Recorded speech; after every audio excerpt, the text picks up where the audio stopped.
স্মৃতি ভাবনা এমনি থাকে।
এই সানাই আমি শিখেছিলাম মেঘালয় ফোর পালঙে।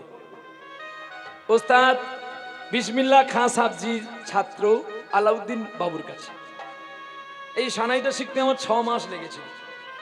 প্রতিদিন খাওয়া বন্ধ করেছি আমি শিখবো বলে। আমার নামে অনেকে কীর্তনিয়া বলে ও কি বিয়ে ঘরে বাজায় না, বলে কলঙ্কে মানির মান যাবে না। বিদ্যা সর্বত্র পূজ্যতে, বিদ্যা জানলে আমার লজ্জা কিসের। আমি 22 রকমের সানাই জানি, অনেক সানাই জানি। এটা হচ্ছে মানে ক্যাসেট প্রথমে বাজানো হয় যে বিয়ে ঘর হবে, প্রথমে এই রাগগুলো আলাদা। এবারে বর যাবে পালকিতে চলে, সে সানাইগুলো আবার আলাদা, মানে তাড়াতাড়ি করে ছুটে পালিয়ে যাচ্ছে। হ্যাঁ, বর যাবে ভালো হইতো।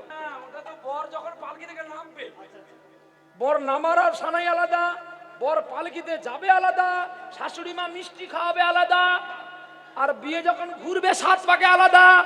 এত সহজ নয়। বিয়ে তোরা করেছিস বুঝেছি, বিয়ের আগে আমি সব ম্যাট্রোল জানি। ভবিষ্যতে যদি কোনোদিন বিয়ে করি আমি নিজে সানাই বাজিয়ে নেব, আর কাউকে ডাকবো। আমার বিয়ের বরযাত্রী যারা তারা সবাই গামছা পরা, আরে হাতে কোদাল মাথায় বোঝা, বলবে বল হরি বল, কবে ফুটাবে গুরুই আমার বিয়ের ফুল।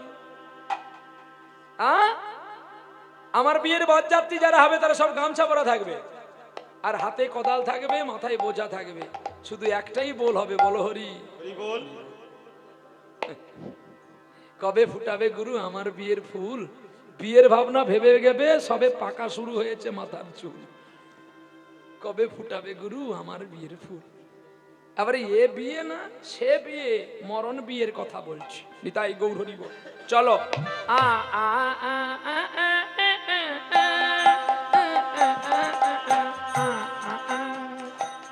পালকি থেকে বর নামছে গো,